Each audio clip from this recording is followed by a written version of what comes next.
Hi guys, ഏകദേശം ഒരു കൊല്ലം മുമ്പ് നമ്മളൊരു വീഡിയോ ഇട്ടിരുന്നു ലീഗൽ മോഡിഫിക്കേഷൻ എന്ന് പറഞ്ഞുകൊണ്ട്. അപ്പോൾ ആ വീഡിയോ ഇട്ടപ്പോൾ ഒത്തിരി പേർക്കും കുറേ ഡൗട്ടുകളും കാര്യങ്ങളൊക്കെ വന്നു. കോമൺ ആയിട്ട് വരുന്ന കുറേ ഡൗട്ടുകളുണ്ട്. അപ്പോൾ ഈ ഡൗട്ടുകളെല്ലാം നമുക്ക് ഇന്നത്തെ ഈ വീഡിയോയിലൂടെ ദൂരീകരിക്കുകയാണ്. കാരണം വെച്ചിട്ടുണ്ടെങ്കിൽ എല്ലാ ഡൗട്ടുകൾക്കുള്ള ഒരു ഉത്തരവാണ് ഇന്നത്തെ വീഡിയോ. അപ്പോൾ അധികം പറഞ്ഞ് ഉറപ്പിക്കുന്നില്ല, നമ്മുടെ ലീഗൽ മോഡിഫിക്കേഷൻ പാർട്ട് 1 വീഡിയോയുടെ സെക്കൻഡ് പാർട്ടാണ് ലീഗൽ മോഡിഫിക്കേഷൻ പാർട്ട് 2. അപ്പോൾ എല്ലാവർക്കും നാടൻ മീഡിയയുടെ പുതിയ വീഡിയോയിലേക്ക് സ്വാഗതം. ഞാൻ ജിഷ്ണു മറ്റക്കര.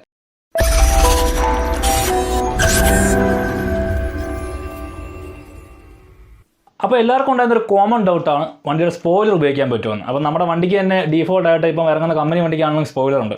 ഇത്തരം സ്പോയിലറുകൾ ഉപയോഗിക്കുന്നതുകൊണ്ട് ഒരു കുഴപ്പമില്ല. അപ്പം ഉപയോഗിക്കാൻ പറ്റാത്ത കുറച്ച് സ്പോയിലറുകളുണ്ട്. അപ്പോൾ ഈ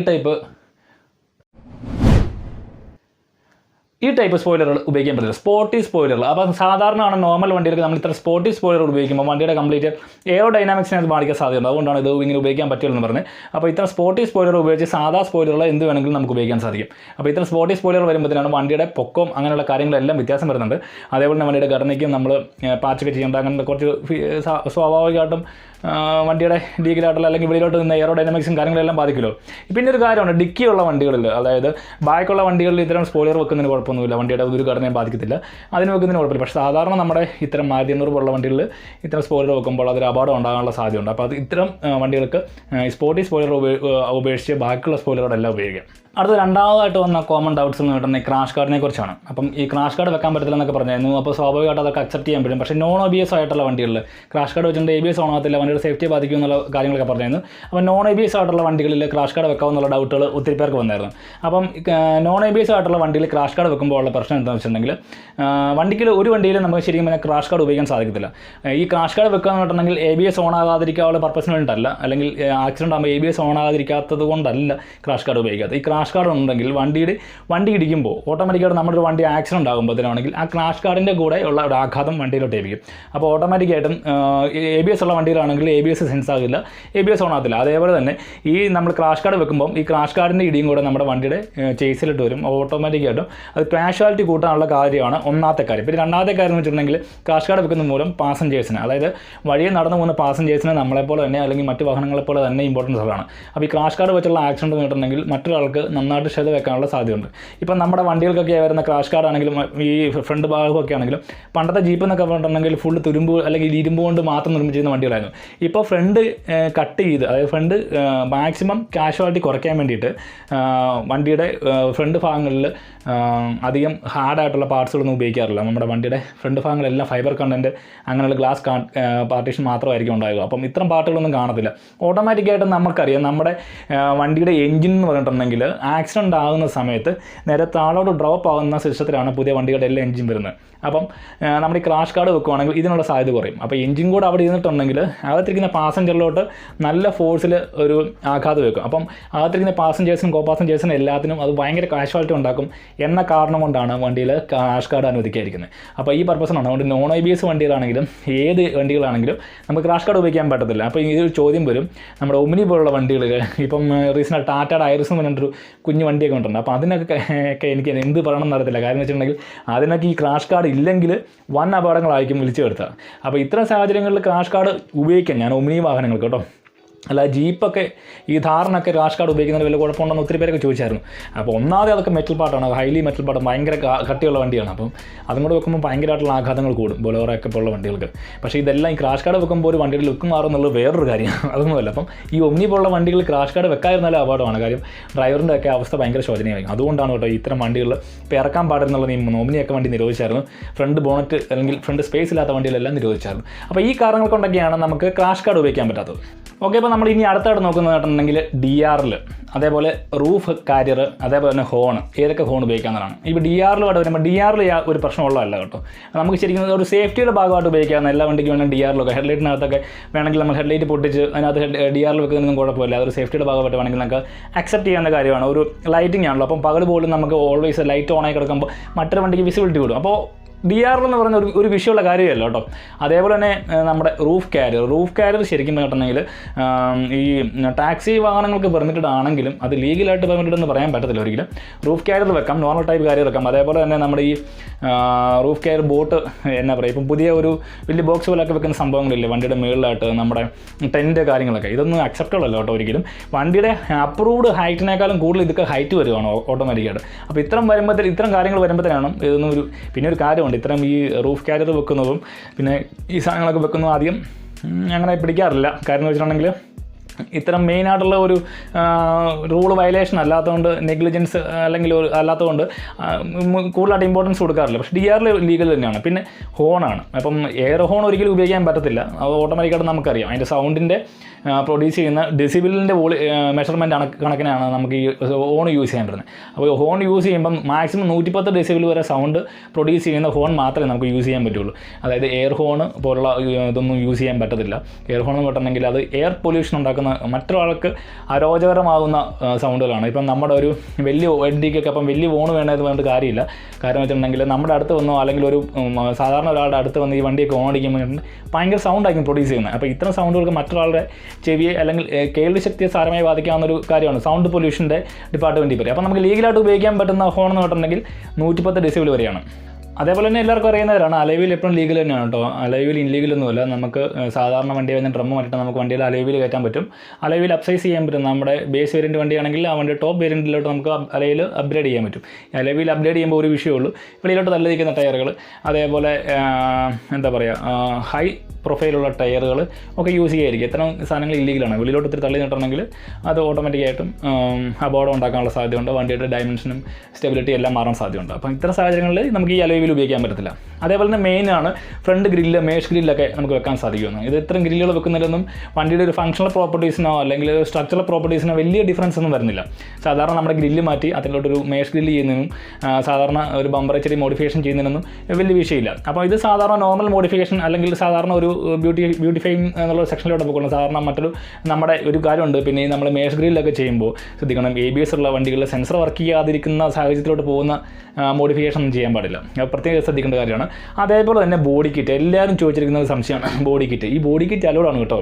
നമ്മളിറങ്ങുന്ന എല്ലാ വണ്ടികളിലും ബോഡി കിറ്റ് അലോഡാണ്. കാരണം വെച്ചിട്ടുണ്ടെങ്കിൽ കമ്പനിയിൽ നിന്ന് തന്നെ ബോഡി കിറ്റ് ചെയ്ത് വരുന്നതാണ്. വണ്ടിയുടെ സൈഡും ബമ്പർ ഫ്രണ്ടും എല്ലാം ബോഡി കിറ്റ് ചെയ്ത് വരുന്നതാണ്. പിന്നെ നമുക്കിത് അലോവേഡ് അല്ലാതെ വരുന്നത് സ്പോർട്ടി ബോഡി കിറ്റുകൾ വരികയല്ലേ. നമ്മുടെ കംപ്ലീറ്റ് വണ്ടിയുടെ രൂപങ്ങൾ മാറ്റി സ്പോർട്ടി ബോഡി കിറ്റുകൾ വരുമ്പോഴത്തേനാണ് കംപ്ലീറ്റ് താഴോട്ട് ലോവർ ചെയ്ത് നമ്മുടെ സ്പ്രിങ്ങൊക്കെ ലോവർ ചെയ്ത് വരുമ്പോഴത്തേനാണ് ഇതൊക്കെ ഇല്ലീഗലായി മാറുന്നത്. അതുകൊണ്ട് നോർമലായിട്ട് ഉപയോഗിക്കാൻ പറ്റുന്ന ബോഡി കിറ്റുകളെല്ലാം വണ്ടിക്ക് ഉപയോഗിക്കാം. അത് കമ്പനി അലോഡ് ചെയ്തേക്കുന്ന ബോഡി കിറ്റുകളില്ലേ സൈഡിലൂടെ സാധാരണ വരുന്ന ടൈപ്പിലുള്ള ബോഡി കിറ്റുകളൊക്കെ നമുക്ക് ഉപയോഗിക്കാം. പക്ഷേ നമുക്ക് അലോഡ് ചെയ്യാൻ പറ്റാത്തത് സ്പോർട്ടി ബോഡി കിറ്റുകളാണ്. അപ്പോൾ ഇത്തരം വരുന്ന സ്പോർട്ടി ബോഡി കിറ്റുകൾ ഒരിക്കലും നമുക്ക് ഉപയോഗിക്കാൻ പറ്റത്തില്ല. അടുത്തൊരു മെയിൻ കാര്യമാണ് കേട്ടോ നമ്മുടെ വണ്ടിയുടെ സ്റ്റിക്കറിങ്. ഒത്തിരി പേർക്ക് സംശയം തോന്നിയ കാര്യമാണ് റൂഫ് സ്റ്റിക്കർ ചെയ്യാൻ പറ്റുമെന്ന്. റൂഫ് സ്റ്റിക്കർ ചെയ്യാം. അതിന് മുമ്പ് ഒരു കാര്യം ഓർക്കണം, നമുക്ക് മറ്റൊരാൾക്ക് അരോചകരമാകുന്ന രീതിയിൽ അല്ലെങ്കിൽ മറ്റൊരാളുടെ ശ്രദ്ധ ആകർഷിക്കുന്ന രീതിയിലുള്ള സ്റ്റിക്കറുകൾ നമുക്ക് വണ്ടി ഉപയോഗിക്കാൻ പറ്റത്തില്ല. അതുകൊണ്ടാണ് നമ്മൾ റീസെൻ്റായിട്ട് ന്യൂസുകളിലൊക്കെ കണ്ടാണല്ലോ ഈ ബുൾജെറ്റിൻ്റെ ഒക്കെ വണ്ടി പിടിച്ച് ക്യാരവാനൊക്കെ പിടിച്ച്. അതുകൊണ്ടാണ് ഇപ്പം നമ്മൾ റീസെൻ്റായിട്ട് നോക്കിയാൽ തന്നെ അറിയാം, പണ്ടൊക്കെ റോഡുകളിൽ നല്ല ജ്വല്ലറിയുടെ ഒക്കെ പരസ്യം കിട്ടുന്ന നല്ല സ്ത്രീകളുടെ അല്ലെങ്കിൽ നല്ല പെമ്പിളയുടെ ഒക്കെ പടം വെച്ചിട്ട് അത്യാവശ്യം സെക്സി ആയിട്ടുള്ള രീതിയിലുള്ള പടങ്ങളൊക്കെ വെച്ചിട്ട് വെക്കുമായിരുന്നു റോഡിലൂടെ. ഇപ്പോൾ അതൊന്നും വെക്കാൻ പറ്റത്തില്ല. കാരണം വെച്ചിട്ടുണ്ടെങ്കിൽ അത് ഡ്രൈവറുടെ ശ്രദ്ധ ആകർഷിക്കാവുന്ന കാര്യങ്ങളാണ്. നമ്മളാണെപ്പോലും സ്വാഭാവികമായിട്ടും നോക്കിപ്പോകും. അപ്പോൾ ഇങ്ങനെയുള്ള സാഹചര്യങ്ങൾ അവർ അപകടം ഉണ്ടാവുകയാണെങ്കിൽ അവർക്കെതിരെ കേസ് കൊടുക്കാൻ പറ്റും. അതേപോലെ തന്നെയാണ് ഇത്തരം സ്റ്റിക്കറുകൾ ചെയ്ത വണ്ടികൾ നേരത്തിലൂടെ ഇറങ്ങുന്നത്. ഇപ്പോൾ ഈ ബുൾജെറ്റിൻ്റെ ഒരു വണ്ടി നമ്മുടെ വണ്ടിയുടെ ഓപ്പോസിറ്റ് വരുവാണെങ്കിൽ നമ്മൾ ഒബ്വിയസ്ലി നമ്മൾ ആ വണ്ടിയിലോട്ട് നോക്കിപ്പോകും, ആ വണ്ടിയുടെ ഭംഗി, ആ ലുക്കൊക്കെ കാര്യങ്ങൾ. അപ്പോൾ ഇത് ഒരു അപകടത്തിലോട്ട് വരുത്തുന്ന ഒരു കാര്യമാണ്. അപ്പോൾ ഇത്തരം സ്റ്റിക്കർ വർക്കുകളാണ് അരോചകരമായ രീതിയിൽ അല്ലെങ്കിൽ വളരെ ശ്രദ്ധ ആകർഷിക്കുന്ന രീതിയിലുള്ള സ്റ്റിക്കർ വർക്കുകളാണ് നമുക്ക് ചെയ്യാൻ പറ്റാത്തത്. അപ്പോൾ എന്ത് സ്റ്റിക്കർ വർക്കുകൾ വെച്ചാൽ ലൈറ്റ് സ്റ്റിക്കർ വർക്ക് ഞാൻ കഴിഞ്ഞ വീഡിയോ പറഞ്ഞിട്ടുണ്ട്. ആ വീഡിയോ ഇതിൻ്റെ എല്ലാം ഡീറ്റെയിൽ ആയിട്ട് പറഞ്ഞിട്ടുണ്ട്. അത്തരം സ്റ്റിക്കർ വർക്കുകൾ നമുക്ക് ചെയ്യാൻ സാധിക്കും.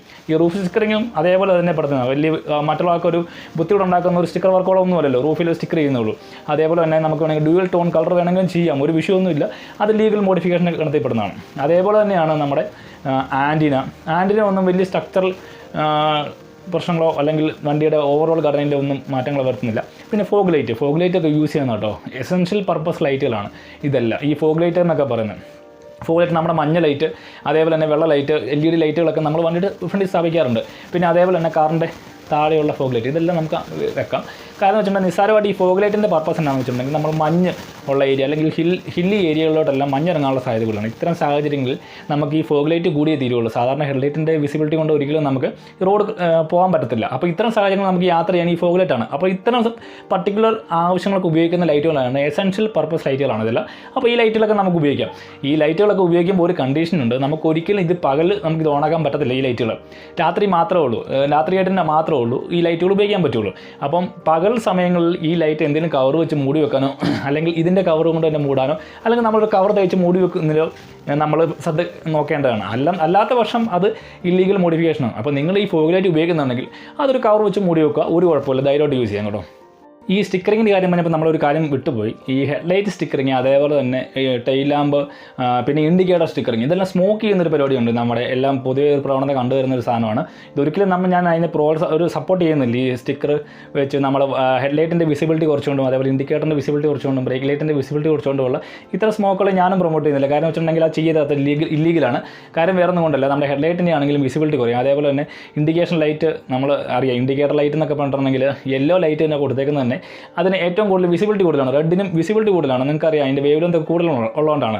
അപ്പോൾ ഇത്തരം പർപ്പസിന് വേണ്ടി തന്നെ വെച്ചേക്കുന്ന ലൈറ്റുകളാണ് ഇതെല്ലാം. അപ്പോൾ ഇതൊക്കെ സ്മോക്ക് ചെയ്യുമ്പോഴത്തേണ്ടെങ്കിൽ ഇതിൻ്റെ വിസിബിലിറ്റി കുറയും.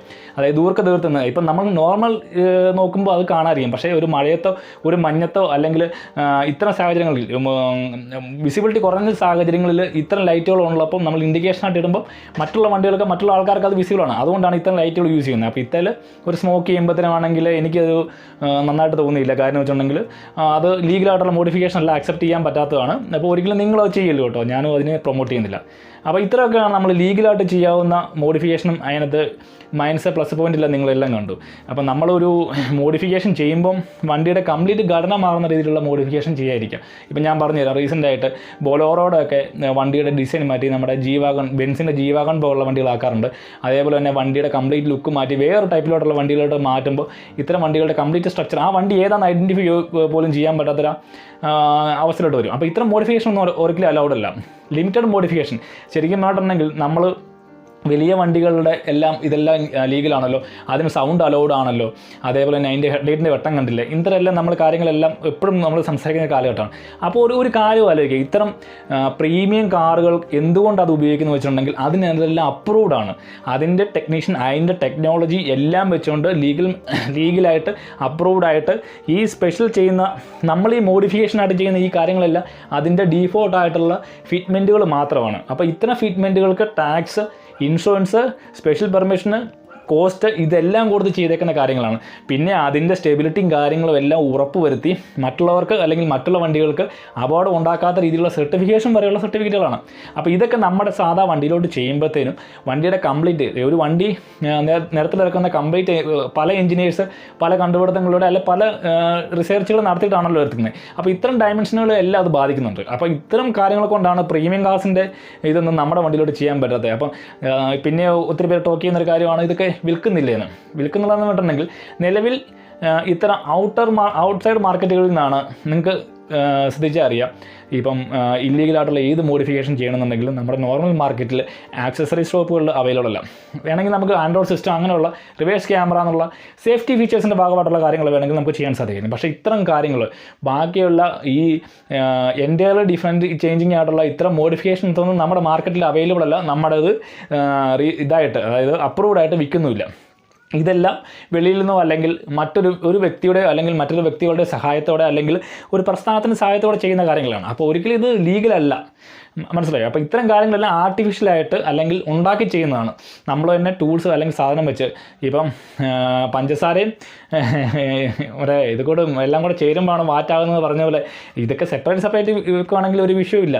ഇതെല്ലാം കൂടെ ഒന്നിച്ചു കൂട്ടി അത് ഇല്ലീഗലായിട്ട് ഉണ്ടാക്കുമ്പോഴാണ് പ്രശ്നം വരുന്നത്. അപ്പോൾ ഇതൊക്കെയാണ് നമ്മുടെ ലീഗൽ മോഡിഫിക്കേഷൻ ചെയ്യുമ്പോൾ ശ്രദ്ധിക്കേണ്ട കാര്യങ്ങൾ. ലീഗലായിട്ട് മോഡിഫൈ ചെയ്യുക, വണ്ടി ഒന്ന് ബ്യൂട്ടിഫൈ ചെയ്ത് നടക്കുക, അപ്പം അങ്ങനെ കുഴപ്പങ്ങളൊന്നും വരത്തില്ല. അപ്പം ലീഗലായിട്ടുള്ള എല്ലാ സൈഡ് വശങ്ങൾ അറിഞ്ഞുകൊണ്ട് മോഡിഫൈ ചെയ്യുകയാണെങ്കിൽ നമുക്ക് ധൈര്യമായിട്ട് വണ്ടി വഴിയിറക്കുകയും ചെയ്യാം. പിന്നെ ഈ ഫാൻറ്റസിയായിട്ട് എല്ലാവരും മോഡിഫൈ ചെയ്യുന്നുണ്ട്, പലരും മോഡിഫൈ ചെയ്യുന്നുണ്ട്, പല വണ്ടികളുണ്ട്. അപ്പോൾ അത്തരം വണ്ടികളെല്ലാം നിരത്തിൽ കൂടെ ഓടിക്കാതെ അവർ കൊണ്ടുപോയി നടക്കുന്ന എല്ലാം വേറെ വണ്ടികളിൽ കൊണ്ടുപോകണം. അപ്പോൾ അത്തരം മറ്റുള്ളവർക്ക് അപകടം ഉണ്ടാക്കുന്നില്ല. അപ്പോൾ ഇതൊക്കെയാണ് നമ്മൾ ലീഗൽ മോഡിഫിക്കേഷനിൽ ശ്രദ്ധിക്കേണ്ട കാര്യങ്ങൾ. ഇതൊക്കെ ശ്രദ്ധിച്ചിട്ടുണ്ടെങ്കിൽ നമുക്ക് റോഡിൽ അടിയിലായിട്ട് വണ്ടി ഓടിക്കാനും സാധിക്കും, മറ്റുള്ളവർക്ക് അപകടം ഉണ്ടാക്കാതെ. അപ്പം എല്ലാവർക്കും എൻ്റെ വീഡിയോ ഇഷ്ടമായെന്ന് കരുതുന്നു. ഇതിന് വിമർശനങ്ങളും കാര്യങ്ങളൊക്കെ ഉണ്ടാകും, എന്നാലും കുഴപ്പമില്ല. നിങ്ങളുടെ വിലയേറിയ അഭിപ്രായങ്ങൾ, സംശയങ്ങൾ, കമൻറ്റുകൾ എല്ലാം ഇതിൻ്റെ കൂടെ ചേർക്കുക. എന്നാലേ നമ്മുടെ പുതിയ വീഡിയോ നിങ്ങൾക്ക് ഒരു ഇൻഫർമേറ്റീവായിട്ട് നമുക്ക് അടുത്ത വീഡിയോ ആയിട്ട് വരാൻ പറ്റുള്ളൂ. സംശയങ്ങളുണ്ടെങ്കിൽ നിങ്ങൾക്ക് ഇതിനകത്ത് പറയുന്നതിനകത്ത് എന്തെങ്കിലും എതിർവാക്കുകളുണ്ടെങ്കിൽ ഉറപ്പായിട്ട് നിങ്ങൾ കമൻറ്റ് രേഖപ്പെടുത്തുക. ഞാൻ അതിനുള്ള മറുപടിയായിട്ട് വീണ്ടും വരുന്നതായിരിക്കും. അപ്പോൾ എല്ലാവർക്കും വീഡിയോ ഇഷ്ടപ്പെട്ടെന്ന് കരുതുന്നു. സബ്സ്ക്രൈബ് ചെയ്യുക, ലൈക്ക് ചെയ്യുക. അപ്പം പുതിയ വീഡിയോ ആയിട്ട് വരുന്ന നമ്പറെ this is Jishnu Mattakkara signing of.